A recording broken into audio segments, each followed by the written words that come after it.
Ambassador Valther of the Galactic Confederation scrolled through his data tablet with mounting disbelief. The Earth reconnaissance team had finally submitted their apex predator assessment, and the conclusion was ludicrous. Canis Lupus Familiaris. He clicked his mandibles in irritation. They're saying a creature that licks its own rear end and begs for food scraps is Earth's most dangerous predator. His aide, a young Zentari named Kix, shifted nervously. The data is quite comprehensive. Ambassador, the team spent 6 months observing. 6 months watching these dogs chase their tails and sleep in sunbeams, apparently. Valther threw the tablet onto his desk. What about the humans? They've conquered their entire planet, developed nuclear weapons, sent probes to other worlds. They're obviously the dominant species. The humans classify themselves as the dominant species. Yes, Kix agreed. But our parameters for apex predator are specific. We measure hunting efficiency, kill rate, physical capabilities, and by those metrics, a pet is deadlier than a spacefaring civilization. Valther's laugh was bitter. The Council will think we're incompetent. Recall the team, we need better data. Sir, the team requested we review their full report before. I don't need to read fairy tales about tail-wagging murder machines. Valther stood, smoothing his diplomatic robes. Schedule a meeting with the human delegation. I'll straighten this out personally. We'll classify the humans as the apex predator, note the dogs as domesticated companions, and move forward with first contact protocols. Kix's scales rippled with concern, but he knew better than to argue. As you wish, Ambassador. The meeting is set for tomorrow. The human representative is someone named Dr. Patricia Okonkwo. Perfect. One conversation, and we'll have this sorted. Valther had no idea how wrong he was. Dr. Patricia Okonkwo sat across from Ambassador Valther in the neutral meeting station orbiting Earth's moon. Behind her stood 2 security officers and a medium-sized dog with attentive brown eyes. Thank you for meeting with me, Doctor. Valther began. I'll be direct. Our assessment team has made an error in classifying Earth's apex predator. Patricia's eyebrows rose. An error? Yes. And somehow concluded that dogs, he gestured at the animal beside her, are more dangerous than humans. To his surprise, Patricia laughed. Ambassador, your team's assessment is accurate. Dogs are absolutely more effective predators than humans. Valther's mandibles clicked in confusion. But you're the spacefaring species. Technology and apex predation are different things, Patricia explained. Humans are tool users. We're clever and innovative, but as pure predators, we're terrible. The dog, Atlas, followed as she stood. Humans run 28 miles per hour in short bursts. Poor sense of smell, mediocre night vision, no natural weapons. She rested her hand on Atlas's head. This Belgian Malinois runs 30 miles per hour for extended periods. Bite force exceeds 200 psi. He can hear and smell what we can't imagine. He tracks scent trails days old across miles. Valther studied the dog with new interest. Dogs are persistence predators, Patricia continued. They never give up. If Atlas decides you're prey, he'll follow until you collapse from exhaustion. But humans command these dogs, Valther protested. Patricia's smile was enigmatic. Or did we make a deal with Earth's most efficient killing machines 40,000 years ago? A partnership benefiting both species. Valther felt his confidence wavering.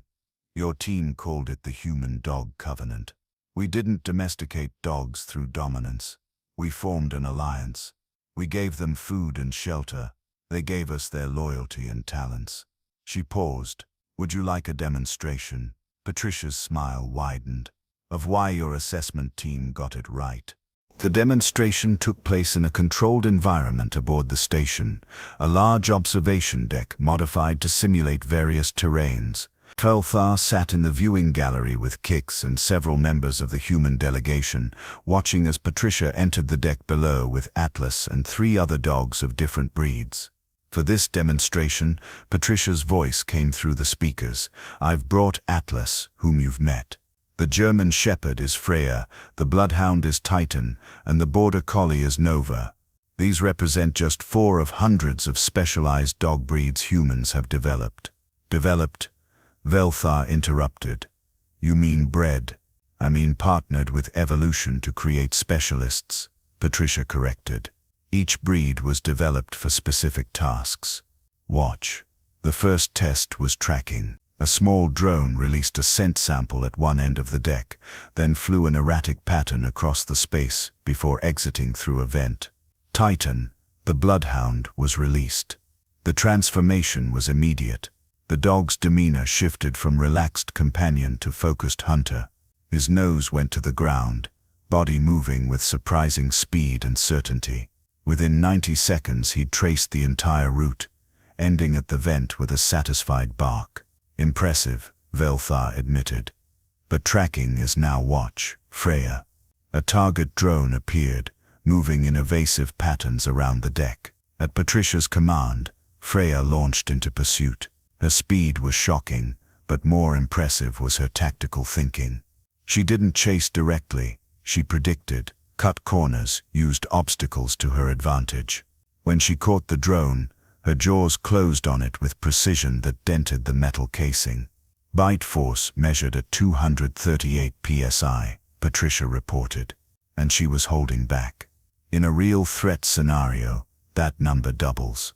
Kix's scales rippled nervously. This is unexpected. We're just getting started.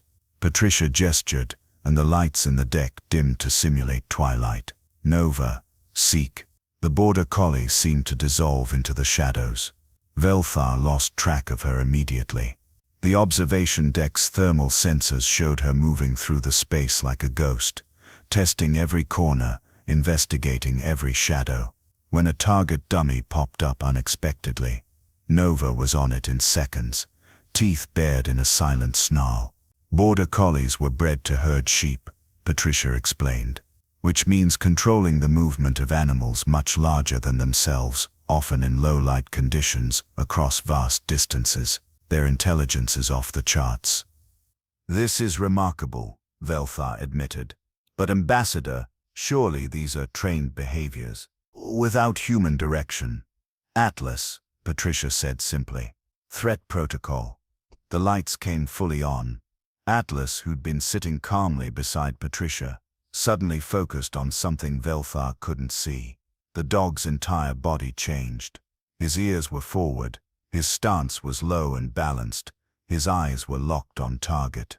A low growl rumbled from his chest. "What's he?" Velthar began. Then he saw it.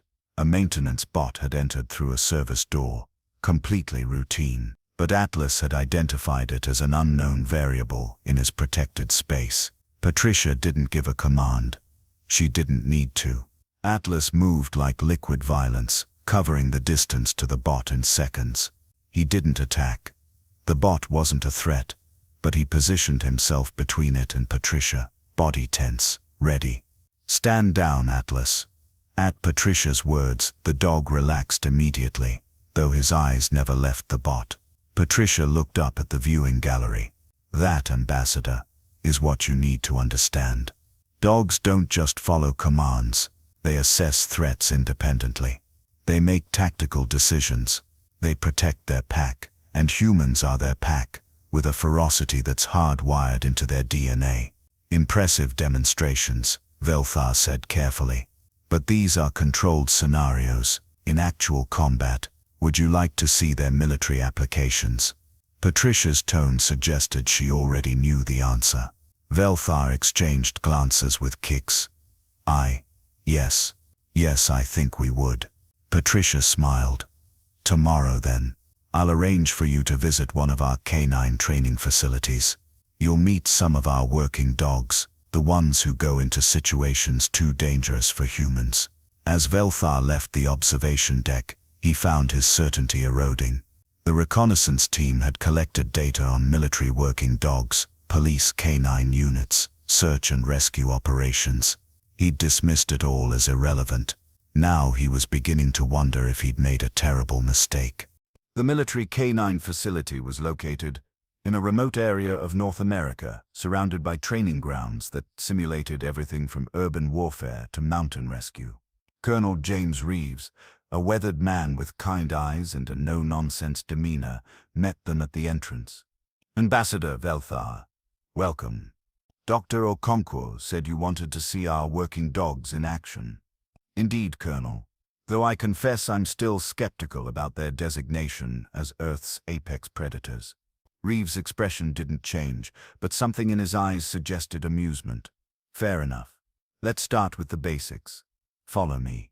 They entered a classroom where handlers were working with various dogs. The animals ranged from lean and athletic to heavily muscled, but all shared the same quality of focused intensity. "These are our detection dogs," Reeves explained.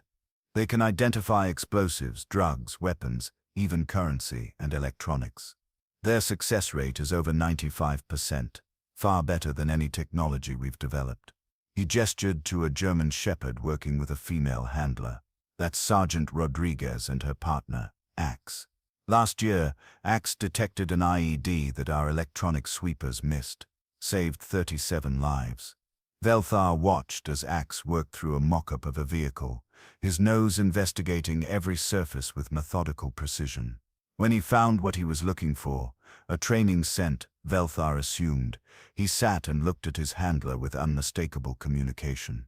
"Now this is interesting," Reeves said, leading them to another area. "Tracking and pursuit.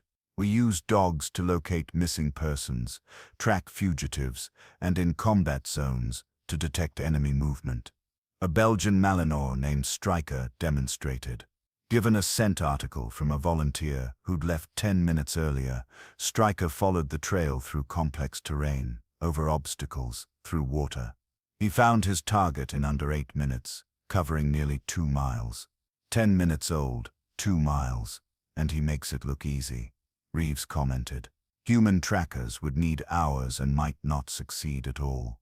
But it was the tactical demonstration that truly shook Velthar's understanding. They moved to a mock-up urban environment. A scenario was set: hostile forces in a building, civilians potentially present, high risk of ambush. In human-only operations, we'd need to clear that building room by room, Reeves explained. High risk of casualties. With canine support, watch. A handler named Corporal Chen and his dog, a muscular Belgian Malinois named Havoc, approached the building. At Chen's signal, Havoc entered alone. What happened next was a masterclass in tactical efficiency. Havoc moved through the building with purpose, checking corners, testing doors. When he encountered a hostile target, a training dummy in this case, his response was explosive. He went from 0 to full attack in a heartbeat, hitting the dummy with enough force to knock it over, his jaws clamping on the arm, with devastating effect. Bite force measured at 400 psi in full attack mode, Reeves noted. And notice the targeting. Havoc goes for limbs, not kill shots. He's trained to neutralize, not execute. The dog cleared the entire building in 90 seconds, identifying 3 hostile targets and 2 civilians, never making a mistake. Now imagine that in actual combat, Reeves continued. The dog enters first. If there's an ambush, they shoot the dog, which is terrible, but the dog can survive wounds that would kill a human. And more importantly, his sacrifice has revealed the enemy position. If there's no ambush, the dog clears the space and signals all clear. Either way, human casualties drop dramatically. Velthar felt something cold settle in his stomach. You send them into situations where you expect them to be shot. We send them into situations too dangerous for humans, Reeves corrected. And yes, sometimes they're injured or killed. It's the reality of warfare. But these dogs aren't slaves, Ambassador. They're volunteers, in their own way. They live for this work. Watch Chen and Havoc. The dog had returned to his handler, and the transformation was immediate. Havoc went from tactical weapon to excited companion, tail-wagging, accepting praise and affection. Chen's face showed clear love for his partner. The bond between handler and dog is profound, Reeves said quietly. They trust each other with their lives. That's not dominance, Ambassador. That's partnership. But humans are still the ones giving commands, Velthar protested weakly. Reeves smiled. Are we? Let me show you something. He led them to a search and rescue demonstration. A building collapse scenario, debris everywhere, potential survivors buried. A golden retriever, named Mercy, was released with minimal direction. Find. Mercy worked independently, making decisions about where to search, how to navigate obstacles, when to signal a discovery. Her handler stayed back, trusting the dog's judgment. In disaster scenarios, dogs like Mercy save lives we'd never find on our own. Reeves explained, they make tactical decisions independently because they're often smarter than we are about these situations. Velthar watched Mercy work, seeing not a pet or a tool, but a highly capable operative making complex decisions.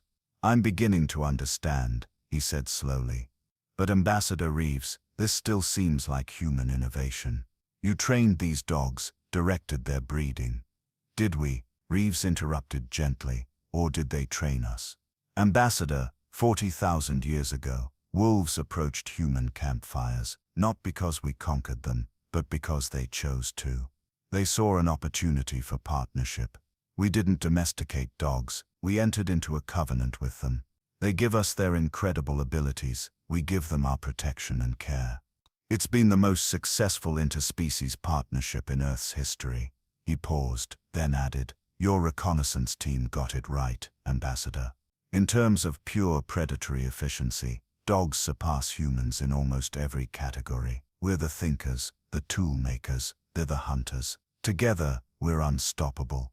Apart, he shrugged, we're both significantly less effective. Kix, who'd been silent throughout, finally spoke. The report mentioned something called the warrior bond. They said it's unique to humans and dogs. Reeves nodded. It's real. Dogs are the only species that will fight to the death for humans who aren't their biological pack. They'll take bullets meant for us, chase down threats that could kill them, work until they collapse, and humans will do the same for them. We've died protecting dogs, gone into burning buildings to save them, spent fortunes on their medical care. That's highly unusual, Velthar admitted.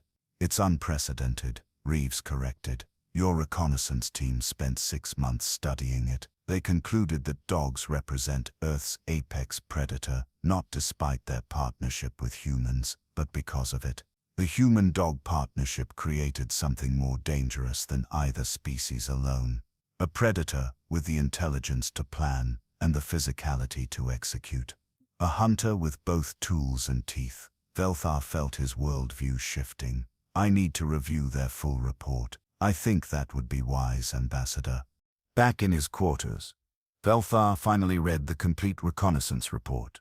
It was 847 pages of detailed analysis, and with each page, his incredulity transformed into understanding, then into something approaching awe and concern.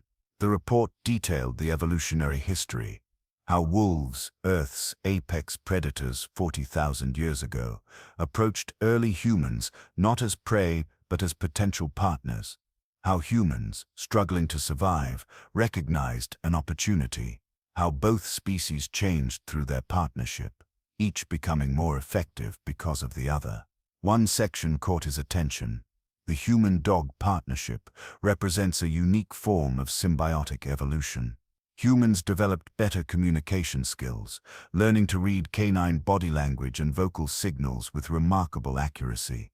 Dogs developed an unprecedented ability to read human emotions and intentions, literally evolving to better understand and serve their human partners. But serve is misleading. The relationship is reciprocal. Humans protect dogs, provide food and medical care, and have even restructured their societies to accommodate canine welfare. Dogs provide security, hunting assistance, emotional support, and have saved countless human lives through their actions. The result is a partnership where the sum exceeds the parts. A human alone is a clever but physically limited creature. A dog alone is a powerful predator with limited strategic thinking. Together they're a hunting team that dominated Earth's ecosystems, eliminated or controlled all other large predators, and became the planet's undisputed apex predators. Another section detailed modern applications. Contemporary humans have developed hundreds of specialized dog breeds, each optimized for specific tasks: tracking, detection, protection, rescue, therapy, and companionship. This represents directed evolution, but crucially, dogs participate willingly. Breeding programs require dogs who want to work, who choose to engage with humans, who find joy in the partnership. Military and police applications demonstrate the tactical advantage. A single trained dog can clear buildings, detect threats, track targets, and neutralize hostiles with efficiency that requires 6 to 10 human operators to match.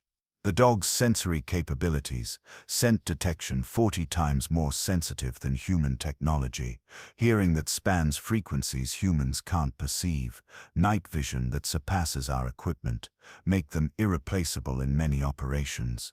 Veltha paused at a video file embedded in the report. It showed a canine unit in actual combat, a dog named Rico who'd saved his handler and 3 other soldiers by detecting an ambush. The footage showed Rico alerting seconds before the attack, giving the humans time to take cover. When one soldier was hit, Rico dragged him to safety while under fire, then returned to hold off the enemy until reinforcements arrived. Rico was wounded but survived.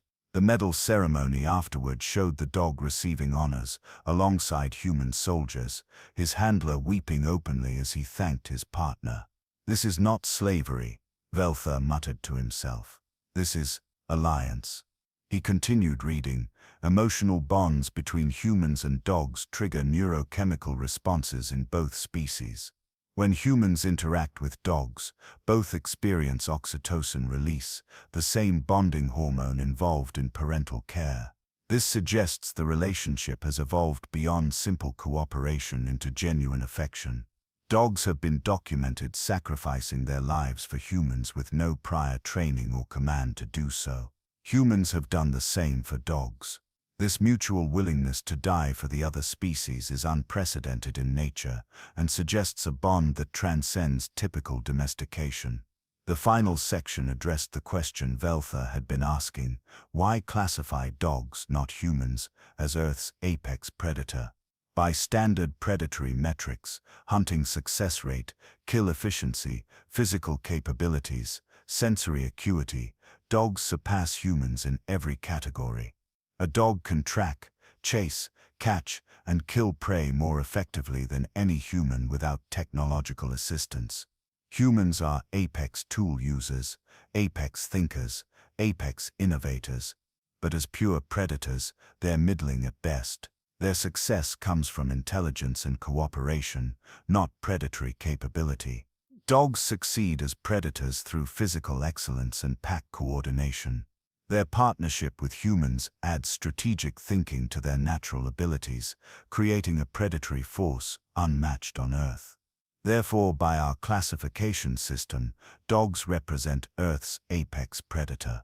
Humans represent Earth's apex intelligence. Together they represent something new, a cooperative apex predator intelligence partnership that has dominated their planet for 40,000 years.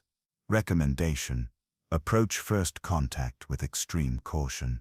Humans will negotiate, but they'll negotiate with dogs at their side. Those dogs will assess our every move, detect our emotional states through scent and sound, and communicate their findings to their human partners. Any attempt at deception will likely fail. Any act of aggression will trigger a response from both species simultaneously. Human technology and canine physicality working in perfect coordination. The human-dog partnership is Earth's true apex predator. Not one or the other, but both together. This is what makes them uniquely dangerous and uniquely valuable as potential allies. Veltha closed the report and sat in silence for a long time. Kix entered quietly. "Ambassador, the Council is requesting your classification decision. Tell them." Veltha paused. "Tell them the reconnaissance team was correct. Earth's apex predator is Canis, Lupus, Familiaris. But add a note: they don't exist independent of their human partners. We're not dealing with one species but with an alliance that's lasted 40,000 years. We need to approach accordingly. Should we be concerned? Kix asked carefully. Veltha thought about Rico dragging his wounded handler to safety, about Atlas positioning himself between Patricia and the maintenance bot, about Mercy making independent decisions to save lives, about the bond between Chen and Havoc, between handler and partner. No, he said finally, but we should be respectful. We're about to make first contact with a civilization that formed its most important alliance, not with its own kind, but with another species entirely. A predatory species that chose partnership over domination. That tells us something important about humans. What's that? They understand that strength isn't just about power or intelligence. It's about knowing when to partner with someone whose strengths complement your weaknesses. Humans can't out-hunt a dog. Dogs can't outthink a human. But together, they created something that dominated their entire world. Veltha smiled. That's a civilization I think we want as allies, not enemies. Kix's scales rippled with understanding. So we proceed with first contact as planned. Yes.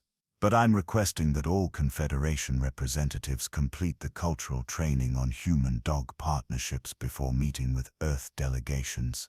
If we're going to build a relationship with humanity, we need to understand that we're actually building a relationship with humanity and their dogs. I'll make the arrangements, Ambassador.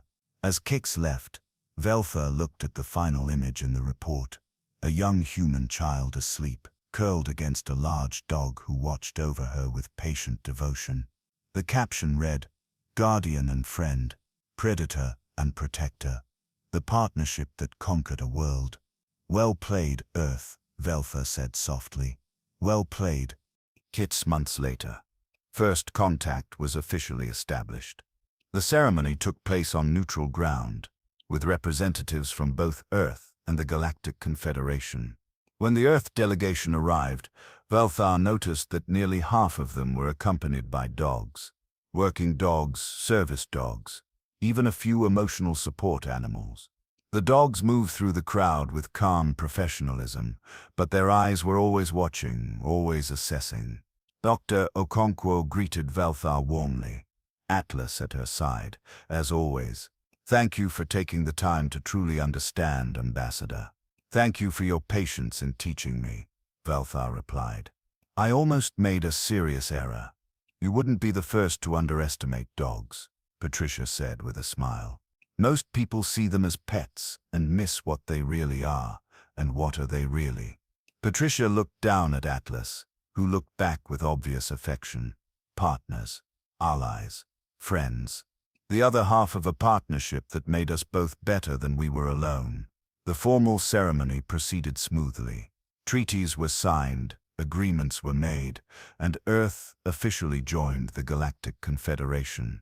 But Veltha noticed something interesting. Every major agreement was witnessed not just by human officials, but by their canine partners. The dogs didn't sign anything, but they were there, watchful and present. After the ceremony, Colonel Reeves approached with Havoc. "Ambassador, I wanted to thank you personally. Your recommendation that the Confederation learn about working dogs has already opened doors. Several member species are interested in establishing similar partnerships with their own predator species." "Really?" Veltha was surprised. "Really? Turns out Earth isn't the only world where intelligent tool users could benefit from partnering with capable predators. You might have started something." As the celebration continued, Veltha watched humans and dogs moving through the crowd together. He saw the subtle communication between them, a hand signal here, a glance there, partnerships built on 40,000 years of mutual trust and respect. One young handler, barely more than a teenager, sat in a corner with her German shepherd, both exhausted from the long day. The girl had her arms around the dog's neck, her face pressed against his fur. The dog leaned into her, eyes half closed in contentment. No words, just connection. That's what we almost missed. Velthar said to Kix, who stood beside him. That's what our metrics couldn't measure. Sir, love, partnership. The bond that makes two species stronger together than either could be alone. We can measure bite force and scent detection, but we can't measure loyalty or devotion or the willingness to die for someone who isn't even your own species. He paused, watching, as the girl laughed and her dog's tail wagged. That's Earth's real advantage, Kix. Not their technology or their dog's abilities, but their capacity to form bonds across species lines. To see a predator and think not threat, but partner. To build something together that neither could build alone. Do you think other species can learn that, Ambassador? I hope so. Because if humanity can teach the galaxy what they learned 40,000 years ago when they first partnered with wolves, we might all become stronger for it. As the celebration wound down and the delegations prepared to depart, Velthar found himself thinking about his own world. Were there species there that could become partners rather than just domesticated animals? Could his people learn what humans had learned, that true strength comes not from dominating others, but from building partnerships based on mutual respect and benefit? He didn't have answers yet, but he had hope. And as he watched Patricia and Atlas walk away together, the woman's hand resting gently on the dog's head, both moving in perfect synchronization, Velthar smiled. Earth's apex predators were heading out into the galaxy, all of them human and canine alike. The universe would never be the same. Want more stories about humanity's unique place in the galaxy? Looking for tales of partnership, courage, and the bonds that make us stronger together? Join our community of HFY enthusiasts, where we share stories of humanity's adventures among the stars and the loyal companions who travel with us. Subscribe to our newsletter for weekly stories, discuss your favorite moments in our forums, and share your own tales of humanity's indomitable spirit. Because the best stories aren't about conquering the galaxy alone, they're about who we bring with us on the journey. Visit HFY Stories. Come to join the pack, because every great adventure needs a loyal companion.